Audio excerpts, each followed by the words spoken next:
చెప్తున్నాను, జాగ్రత్తగా ఆలోచించండి. 23వ సంకీర్తన మనందరికీ చిన్నప్పటి నుండి బాగా తెలిసినటువంటి కీర్తన. 23వ సంకీర్తన నేను చదువుతున్నాను, ఆలోచించండి.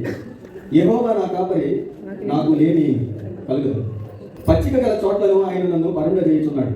శాంతికరమైన జలముల యొద్ద నన్ను నడిపించుచున్నాడు. నా ప్రాణులకు ఆయన సేద తీర్చుచున్నాడు. తన నామమును బట్టి నీతి మార్గములలో నన్ను నడిపించుచున్నాడు. ఇక్కడ వరకు అంత బాగా ఉంది. ఏమనుందంటే ఇక్కడ యెహోవా నా కాపరి యాక్సెప్టబుల్గా ఉండేది. తర్వాత పచ్చిక గల చోట్ల పరుండ చేయడం, పచ్చిక గల చోట్ల మంచిదే, అంతా సేఫెస్ట్ ప్లేస్ అది. శాంతికరమైన జలముల యొద్ద, తర్వాత ప్రాణానికి సేద తీర్చడం, తర్వాత నీతి మార్గంలో ఆయన ఏం చేస్తున్నాడు? నీతి మార్గంలో ఆయనే నడిపిస్తున్నాడు. ఆయన నడిపిస్తున్నాడు, ఇంకెవరన్నా నడిపిస్తున్నాడు? తన నామమును బట్టి నీతి మార్గములలో నన్ను ఆయనే నడిపిస్తున్నాడు. కానీ సడన్ గా 4వ వచనం వచ్చేసరికి ఏమైందంటే లోయలో పడిపోయాడు. దేవుని పిల్లలు ఆలోచించండి.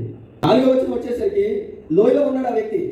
లోయ మామూలు లోయ కాదు, అది అంధకారం లోయ. మామూలు అంధకారం కాదు, గాఢాంధకారం లోయ. అంటే ఆ పరిస్థితి ఎలా ఉంటుందో మనం అర్థం చేసుకోవడానికి నేను ఇలా చెప్తున్నాను. లోయ అంటేనే చాలా ఇబ్బందికరమైన పరిస్థితి. మీరు ఎప్పుడైనా అరకు వ్యాలీ అటువైపు వెళ్తే 2 కొండల మధ్య మనం దిగబడుకోండి, మనం ఎక్కడ ఉన్నట్టు ఫీల్ అవుతాం? లోయలో ఉన్నట్టు ఫీల్ అవుతాం. అది మామూలు లోయ కాదు. ఆ లోయలో ఉంటేనే చాలా భయంకరం. అది మామూలు లోయ కాదు, అంధకారం లోయ. మామూలు అంధకారం కాదు, గాఢాంధకారం. అంటే ఎంత శ్రమ, ఎంత ఇబ్బంది, ఎంత భయంకరంగా ఉందో మనం అక్కడ నేర్చుకోవాలి. అయితే దేవుడి పిల్లల మీరు గమనించండి, దేవుడు విశ్వాసి జీవితానికి పాఠాలు ఎక్కడ నేర్పిస్తాడంటే లోయలోనే నేర్పిస్తాడు. మనలో నేను ప్రారంభం వెళ్ళిపోతున్నాను. విశ్వాసి జీవితానికి పాఠాలు ప్రభు ఎక్కడ నేర్పిస్తాడు? లోయల్లో. అంటే అర్థం ఏంటంటే శ్రమల్లో నేర్పిస్తాడు. శ్రమల్లోనే మనం పాఠాలు నేర్చుకోవాలి. అన్నీ బాగున్నప్పుడు ఆ పాఠాలు మనకి ఎక్కువ. విద్యార్థికి పాఠాలు ఎప్పుడు బాగా ఎక్కుతాయంటే 1 సంవత్సరం, అది టీచర్కి బాగా తెలుస్తుంది. 1 సంవత్సరం ఫెయిల్ అయితే వీడితో చదువుకున్న వాళ్ళేమో ప్రమోట్ అయిపోతారు, మనమేమో అక్కడే ఉంటాం. పునాది గట్టిగా వేయడం కోసం అక్కడే ఉండిపోతాం. అక్కడ అర్థమవుతుంది నేను జీవితంలో ఏ పాఠం నేర్చుకోవాలి. దేవుడు కూడా విశ్వాసికి పాఠాన్ని ఎక్కడ నేర్పుతాడంటే ఆ లోయలోనే పాఠం నేర్పిస్తాడు. మన అంశం ఏంటంటే మనం శ్రమల్లో ఎలా ఎదగగలుగుతాం, ఎలా అభివృద్ధి చెందగలుగుతాం, ఎలా మెరవగలుగుతాం. ఇక మీరు గమనించండి, ఆయన కాపరిగా ఉన్నాడు, బాగానే ఉంది. పచ్చిక గల చోట్లనే ఆయన మంచి ప్లేస్లో ఉంచాడు, జలాల దగ్గర ఉంచాడు, ప్రాణానికి సేద తీరుస్తున్నాడు, ఆయనే నడిపిస్తున్నాడు, అన్నీ బాగా ఉన్నాయి. ఏదైనా చూసేసరికి లోయలోకి వెళ్ళిపోయాడు ఆ యొక్క వ్యక్తి. అయితే గమనించాల్సిన విషయం ఏంటంటే దేవుని బిడ్డలారా, లోయలోకి ఆయన మనల్ని తోసేసి పోరా నీ పని నువ్వు చూసుకో అని ఎప్పుడు కూడా ఆయన చెప్పడు. మన స్నేహితులు ఎవరైనా మనం వెళ్తూ ఉంటాం కదండి కొన్ని ప్రదేశాలకి, కొన్ని ప్రాంతాలు చూడడానికి, మారేడుమిల్లి కానీ అటు కానీ ఇటు కానీ వెళ్తాం సరదాగా చూడడానికి. మారేడుమిల్లి అటు సైడ్ వెళ్ళేటప్పుడు కొన్ని ఇవి ఉంటాయి, ఏంటది ఏమంటామండి వాటిని, నేలలాగా ఉంటాయి కానీ ఊబి. దేవుని బిడ్డ స్నేహితులు వెళ్ళారు, ఒక స్నేహితుడు పడిపోవడానికి ఇంకో స్నేహితుడు ఏం చేస్తాడు? దిగుతాడు ఆటో పాటు. కానీ మీరు వినండి, లోయలోనికి వెళ్ళిపోయాడు ఈ వ్యక్తి. పోరాని చావు అని వదిలిపెట్టలేదు ఆయన ఏం చేశాడంటే నీతో పాటు ఆయన కూడా లోయలోకి వచ్చాడు. 23వ సంకీర్తన 4వ వచనం చూడండి. గాఢాంధకార లోయలో నేను సంచరించిన ఏ అపాయానికి భయపడను. కారణం ఏంటంటే ఆ లోయలో యు ఆర్ విత్ మీ. ఆ లోయలో నేను ఒంటరిగా లేను. అది ఏ లోయ? శ్రమలోయ, అంధకారం లోయ. నాట్ ఓన్లీ అంధకారం, అది గాఢాంధకారం. కనీసం ఎక్కడ ఉన్నానో ఏంటో తెలియదు.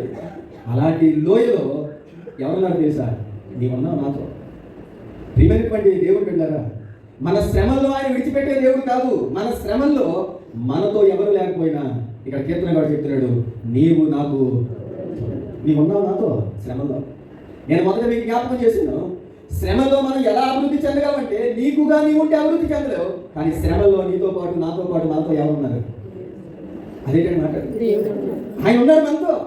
ఆయన ఉన్నాడు కాబట్టి లోకంలో చూసేవారికి అది మహాశ్రమగా కనిపించవచ్చు, కానీ ఆ శ్రమలో నీతో ఉన్నాడు. ఆ శ్రమలో నేను ఏం చేస్తాడంటే అభివృద్ధి పరచగలడు, ఎదిగేటట్టు చేయగలడు.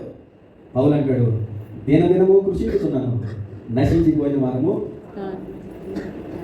దినదినము మేము ఒకవేళ బలహీనంగా కనబడుతున్నాం, దినదినము నశించిపోయే వారిగా కనబడుతున్నాం, కానీ మేము దినదినం కూడా బాగానే ఉన్నాం. కారణం ఏంటంటే ఆ శ్రమ అనే ఆ లోయలో మాతో పాటు ఎవరు ఉన్నారు?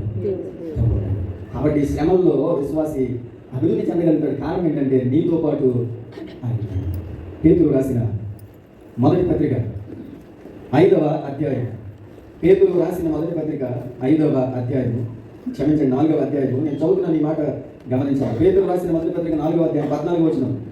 క్రీస్తు నామము నిమిత్తం మీరు నింద పాలైన ఎడల మహిమా స్వరూపమైన ఆత్మ అనగా దేవుని ఆత్మ మీ మీద నిలుచుచున్నాడు. ఎంత అద్భుతమైన మాట. మీరు ప్రభువు నిమిత్తం నింద పాలైన ఎడల, శ్రమ పడుతున్న ఎడల, అగ్ని వంటి శ్రమల గుండా వెళుతున్నా కానీ మీరేం చేయాలా? బైబిల్లో రాయబడిన మాట ఏంటంటే the spirit of God rests upon you. దేవుని వాక్యం మనం అదే చూస్తున్నాం. మీరు అలా ఉన్నప్పుడు మహిమా స్వరూపమైన ఆత్మ అనగా దేవుని ఆత్మ ఎక్కడ ఉందండి? మన మీద ఉంది.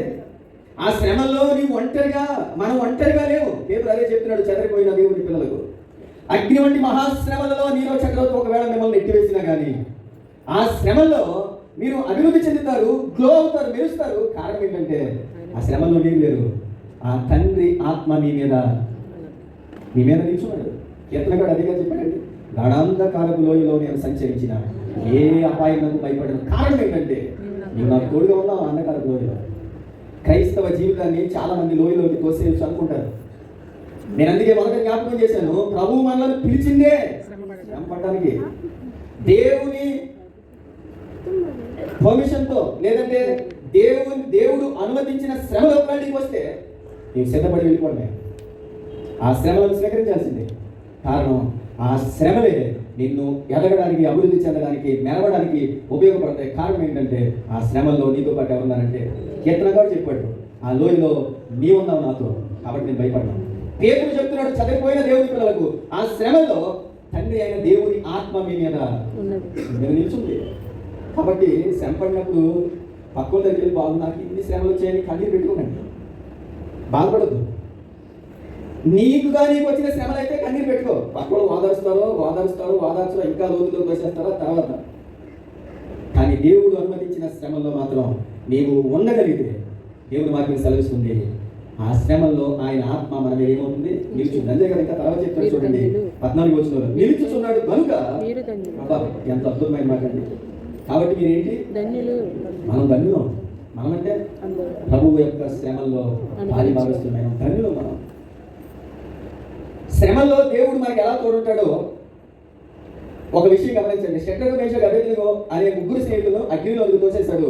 రాజు యొక్క ఆజ్ఞ చేత ఆ మనుషులు తోసేశారు. వెంటనే రాజు ఆ ముగ్గురిని అగ్నిలో చూస్తున్నాడు. అదేంటి ఏం అనిపించింది రాజుకి?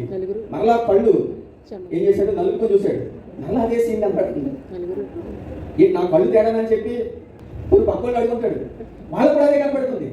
ఏంట్రా తీరా చూసేసరికి బైబిల్లో రాయబడింది దేవుని బిడ్డలారా, మనం విసిరింది ముగ్గురినే కదా. నాకేంటి? ఆ శ్రమల్లో వారికి తోడు ఎవరున్నారంటే. అందుకనే పేదలు చెప్తున్నాడు, మీకేదో ఎంత సంభవించినట్టు. చాలా మంది కొంతమంది చెప్తారు, నాకు వచ్చిన శ్రమలు ఎవరికి రాలేదండి.